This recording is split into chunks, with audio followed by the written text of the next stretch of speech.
নমস্কার বন্ধুরা, আমি অরূপ কুলভি। গ্রহ শান্তিতে সজীব ও নির্জীব প্রতিকার এ নিয়ে আলোচনা করব আমরা আজকে। সজীব প্রতিকার কি, নির্জীব প্রতিকার কি?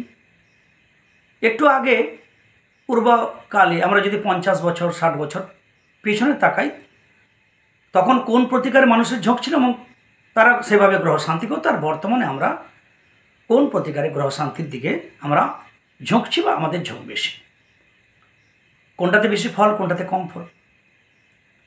তাহলে আমরা যদি আলোচনায় যাই, প্রথমে আমরা যাব সজীব প্রতিকার।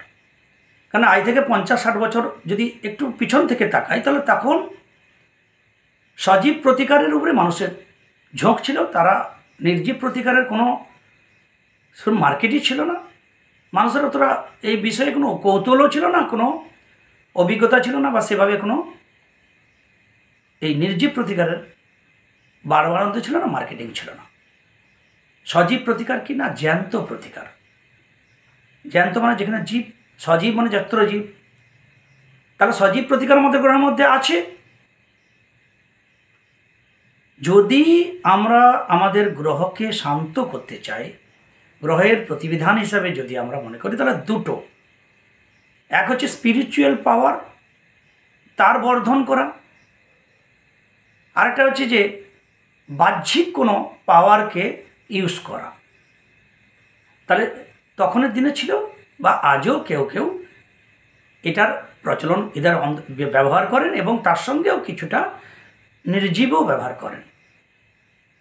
সজীব কিনা বেদে দেওয়া আছে। আমাদের সনাতন হিন্দু ধর্মে এটাই আমরা পাই যে যত্র জীব তত্র, সে প্রত্যেকটা কোনায় কোনায় শিব অবস্থিত। কেন? আমরা সব তাঁরই অংশ। তাহলে যদি বিবেকানন্দের কথাও বলি, জীবে প্রেম করে যেইজন, সেইজন সেবিছে ঈশ্বর। অর্থাৎ আমরা যদি জীবের সেবা করি, জীবকে ভালোবাসি, তাহলে তা প্রক্ষান্তরে ঈশ্বরেরকেই ভালোবাসা, ঈশ্বরেরই সেবা করা, এটাই তার প্রমাণ। আগের দিনে এটাই ছিল। কেন? বিবেকানন্দ যখন বলেছিলেন তখনও এই প্রভাব ছিল। তখন একান্নবর্তী সংসার, পরিবারের সবাই একজোট হয়ে একাত্ম হয়ে থাকত। তখন ছিল আশীর্বাদ, স্পিরিচুয়াল পাওয়ার। গুরুজনদের রেসপেক্ট করা, তাদের শ্রদ্ধা, তাদের প্রণাম করা, সন্ধ্যাবেলা প্রণাম করা, কোথাও কেউ পরীক্ষা দিতে যাচ্ছে, কোনো শুভ কাজে যাচ্ছে, এখনও এক প্রচলন আছে বহু বাড়িতেই। কেউ যদি শ্বশুর বাড়ি যায়, কি মেয়েরা শ্বশুর বাড়ি যাচ্ছে, ছেলেরা বাপের মেয়েরা বাপের বাড়ি যাচ্ছে, তাহলে এখানে আসা যাওয়ার পথে সমাসবই একটা প্রণাম করা, গুরুজনদের আশীর্বাদ এবং অনুমতি নিয়ে যাওয়া। এই অনুমতি নিয়ে যাওয়া, আশীর্বাদটা নিয়ে যাওয়া, এটা একটা পাথেয়। পথে দুর্ঘটনা, নানান রকমের এর থেকে এখান থেকে রক্ষা পাওয়া যায় বলে এই প্রচলন ছিল, আজও আছে। তাহলে আশীর্বাদ কী জিনিস? তো আশীর্বাদ তো চোখে দেখা যায় না। আশীর্বাদ হচ্ছে স্পিরিচুয়াল পাওয়ার। আমাদের মধ্যে যে আত্মশক্তি আছে, আশীর্বাদ আমাদের সেই শক্তি যা আমাদের এই পাওয়ারটাকে আরও বাড়িয়ে দেয়। শুধু মানুষজন নয়, পশু, বিশেষ করে আমাদের গোমাতার সেবা করার কথা আছে, আজও আছে। প্রত্যেকটা জীবকে রেসপেক্ট করা, তাকে তার স্থানে সম্মান দেওয়ার কথা আমাদের সনাতন হিন্দু ধর্মে আছে। সেখান থেকে তার যে আত্মা, তার থেকে আমরা একটা কৃপা লাভ করি। বৃক্ষলতা গুল্ম, জগদীশচন্দ্র বসু গাছের প্রাণ আছে আবিষ্কার করে গেছেন। এমন কোনো পৃথিবীতে একটা কোনো বৃক্ষলতা গুল্ম নেই যা আমাদের উপকারে দেয় না। অক্সিজেন হোক, তা আমাদের সৌন্দর্য বর্ধন করুক, এবং ঔষধাদি তার থেকে আমরা পাই। তাহলে এমন কোনো বৃক্ষলতা গুল্ম আমাদের উপকারে নয় এমন নেই, যাদের কাছ থেকে প্রতিনিয়ত আমরা উপকার পাচ্ছি। বেদে সেই প্রত্যেক বৃক্ষের মধ্যেই জীব আছে। জগদীশচন্দ্র বসু বলেছেন, বেদও বলে গেছে, সেই বৃক্ষলতা গুল্মকে রেসপেক্ট করলে আমাদের গ্রহ শান্তি হয়, আমাদের আধ্যাত্মিক উন্নতি হয়, আমাদের স্পিরিচুয়াল পাওয়ারের ক্রম উন্নতি হতে থাকে। এবার বৃক্ষলতা গুল্মের মধ্যে শ্রেষ্ঠ বৃক্ষ কুলবৃক্ষ। বট, অশ্বত্থ, নিম, বেল, পাকুড়, যজ্ঞডুমুর, তুলসী, আমলকি, এগুলো কুলবৃক্ষ। এই কুলবৃক্ষের প্রণাম, তাকে রেসপেক্ট করা। বৈশাখ মাসে আমরা বট, অশ্বত্থ গাছে জল প্রদান করি, আজও করি। কেন না, তার বিধান এটাই দেওয়া আছে যে এই কুলবৃক্ষে শ্রদ্ধা করলে, জল অর্পণ করে, সেখানে প্রণাম জানালে আমাদের বহু কালপাস কাটে, আমাদের গ্রহ শান্তি হয়। বহু টোটকার কথা আছে দেখবেন, পিপুল বা অশ্বত্থ গাছকে নিয়ে, বেল গাছকে নিয়ে, নিম গাছকে নিয়ে। তাহলে এই যে বৃক্ষ, লতা, গুল্ম, তার অন্তরালে আত্মা আছে, সেগুলো জীব, তাকে প্রণাম করা, রেসপেক্ট করা, তাদেরকে আমরা সংরক্ষণ করলে তার আশীর্বাদ আমরা পাবো। তাতে আমাদের স্পিরিচুয়াল পাওয়ার বাড়বে, আমাদের আত্মোন্নতি হবে। আত্মোন্নতি হলে ভাই গ্রহ কী করবে? কারণ যারা আধ্যাত্মিক পথে উন্নতি করেছেন, যারা সাধনায় সিদ্ধিলাভ করেছেন, তারাকে আমরা কিন্তু কখনো গ্রহ নিয়ে বিচার করতে দেখিনি, কখনো গ্রহের প্রতিকার করতেও আমরা প্রায় দেখিনি। উদাহরণ রামকৃষ্ণ পরমহংসতে।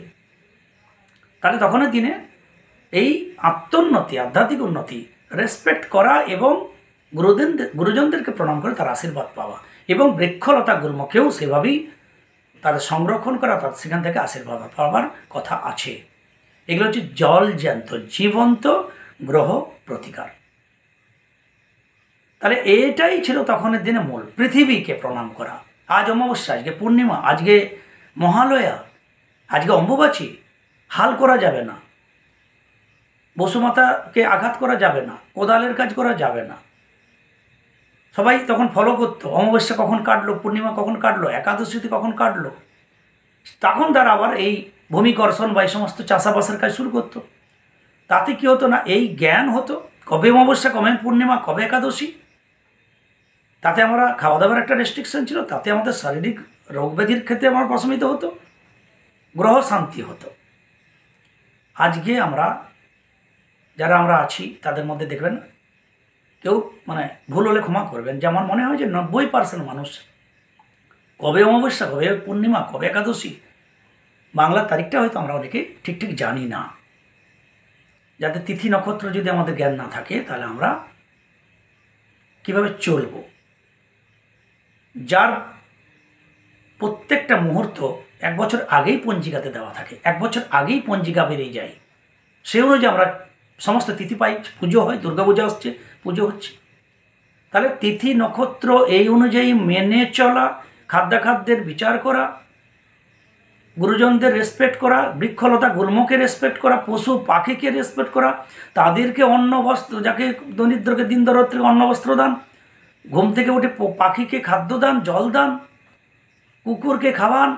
অর্থাৎ প্রত্যেকটা অ্যাঙ্গেলে যদি আমরা এই পশু পাখি, কীট পতঙ্গ, জীব, লতা গুল্ম, মনুষ্য, গুরুজনদের রেসপেক্ট করি, তাদের কাছ থেকে আমরা অটোমেটিক আশীর্বাদ পাবো।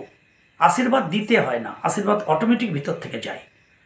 এই হচ্ছে আমাদের সজীব গ্রহ প্রতিকার, যা আমাদের আত্মোন্নতি করে, আমাদের স্পিরিচুয়াল পাওয়ার, আমাদের ঈশ্বর দর্শনের পথে নিয়ে যায়। গ্রহ শান্তি তো তার মধ্যে অবশ্যই আছে। এখন গ্রহ কিছু না, গ্রহ হচ্ছে আমাদের কর্মকাণ্ড। শনি গ্রহ আসছে, শনি ভোগাচ্ছে। তাহলে শনিদেব কি ভোগাচ্ছে, তিনি কেন ভোগাচ্ছেন, তার অন্তরালে যদি আমরা দেখি না, আমাদের কৃতকর্ম, পূর্ব কর্ম, যিনি মানুষকে যন্ত্রণা দিয়েছেন আর্থিক, যার কারণে আর্থপীড়া হয়েছে, কারো মানসিক পীড়া হয়েছে। আপনি শারীরিক মানসিক যন্ত্রণা দেবেন, ফল আপনাদের পেতেই হবে। সেটাই যখন এই জন্মে কি পরে জন্মে, যখনই সেটা ফল হিসেবে আসছে, সেই তার ভোগ আসছে, তখন একটা গ্রহ হিসেবে আসছে, সেক্ষেত্রে আমরা বলি শনি। তাহলে শনি যদি হয়, তাহলে শনির প্রতিকার, দুরকম প্রতিকার। এবার আমরা আসছি নির্জীব প্রতিকার।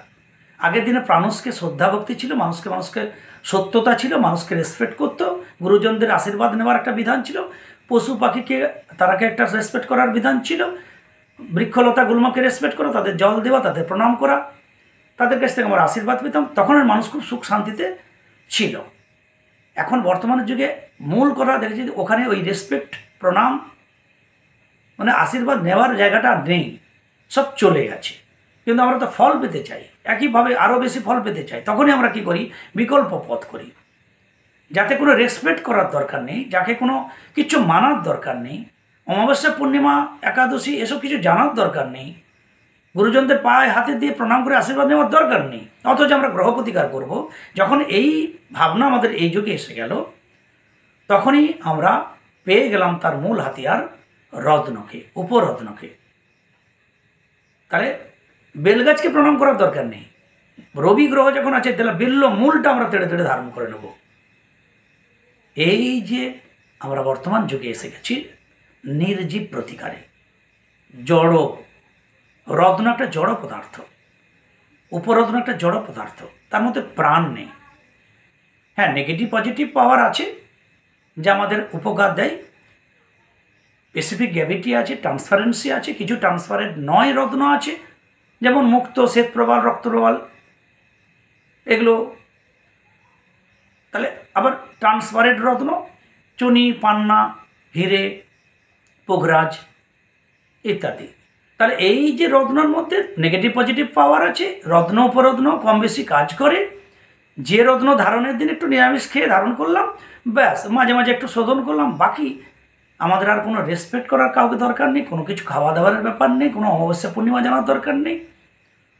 আমরা মূল তেড়ে তেড়ে ধারণ করব, কিন্তু গাছকে রেসপেক্ট করার দরকার নেই। এই যে আমরা বর্তমানে চলছি রত্ন নির্ভর, উপরত্ন নির্ভর, মূল নির্ভর। কবচকেও যদি আমরা করি তার মধ্যে দৈব শক্তি আছে, কিন্তু কবচ প্রাণ আছে এটা তো প্রমাণ করা যাবে না। তাহলে আমরা নির্জীব, এই সমস্ত যেগুলো বললাম এই প্রতিকারে আমরা বর্তমানে চলছি। কোনটাই ফল বেশি, কোনটাই ফল কম?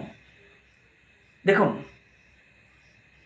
যেটা ডাইরেক্ট তার সঙ্গে কানেক্টিং করবেন তাতে ফল বেশি আছে।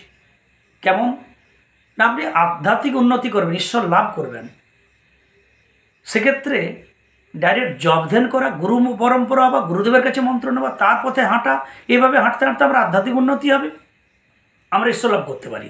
কিন্তু এমন কোনো রত্ন আছে কি যা ধারণ করে ঈশ্বর লাভ করা যায়? প্রথম কথা নেই। ফলে রত্ন আমাদের ঈশ্বর লাভ যখন করিয়ে দিতে পারে না, রত্ন যদি আমাদের আধ্যাত্মিক আত্মদর্শন করিয়ে দিতে না পারে, সেক্ষেত্রে আমাদের যদি মন্ত্র জপ, গুরু পরম্পরা, গুরুদেবের আশীর্বাদ কৃপায় আমরা যদি সে ফল পাই, তাহলে এটা প্রথম প্রমাণিত হয় যে ঈশ্বরের কৃপা, আমাদের পিতামাতা গুরুজনদের আশীর্বাদ, কৃপা, বৃক্ষলতা, গুল্ম, পশু পাখি তাদেরকে সেবাদান করে তাদের কাছ থেকে কৃপা পাওয়া, এটা সর্বশ্রেষ্ঠ গ্রহ শান্তি তথা আত্মোন্নতির একটা উপায়, যাকে আমি নির্জীব নয় সজীব বলছি। পয়সা দিয়ে রত্ন কিনলাম, উপরত্ন কিনলাম, বিশেষ দিনে পড়লাম, শোধন মাঝে মাঝে করলাম, বাকি কোনো রেসপেক্ট নেই, কাউকে মানা নেই, কোনো তিথি নক্ষত্রে মানে খাওয়া দাওয়ার কোনো ভেদাভেদ নেই, যা খুশি খেলাম, যেখানে খুশি গেলাম, অথচ আমি তো রত্ন পরে আছি। রত্ন গ্রহের প্রতিকারের একমাত্র হাতিয়ার এখন, এই জন্য কারণ আমরা সেই অপশানটা আর পাচ্ছি না, আমাদের মধ্যে আর পরম্পরায় নেই। তাই বন্ধুরা, গ্রহরত্ন, উপরত্ন, মূল ধারণ, কবচ ধারণ, এটা নির্জীব প্রতিকার, ডাইরেক্ট ঈশ্বরের উপাসনা, ইষ্টমন্ত্র জপ, গুরুনাম জপ, পিতামাতা গুরুজনদের আশীর্বাদ প্রতিনিয়ত নেওয়া, কুলবৃক্ষ তথা বৃক্ষগুল্ম সমস্তকে রেসপেক্ট করা, এইভাবে তাদের আশীর্বাদ নেওয়া, পশু পাখি, কুকুর, বেড়াল সমস্ত তাদের প্রতি একটা শ্রদ্ধা রাখা, দুচ্ছাই না করা। আমি রেসপেক্ট করতে পারবো না, কিন্তু আমি ঝাঁটি, জুতো ঝাঁটা লাথি মারতে পারি না। এইভাবে যদি আমরা চলি, অর্থাৎ তারপরে যদি রত্ন পড়ি, উপরত্ন পড়ি, তাহলে সেক্ষেত্রে গ্রহ প্রতিকারে সোনাই সোহাগা হতে পারে। সুতরাং নির্জীব প্রতিকার, সজীব প্রতিকার, কোনটাতে ফল বেশি, কোনটাতে ফল কম, এবং কিভাবে চললে আমরা এখন বর্তমানের যুগে গ্রহশান্তি ভালো করতে পারবো, বেশি ফল পাবো, তাই নিয়েই আমার ভাবনা চিন্তায় এই ভিডিও আপনাদের শেয়ার করা। যদি কোনো বন্ধুর কাছে লাগে, সবাই ভালো থাকুন, সঙ্গে থাকুন। জয় গুরু, জয় গুরু।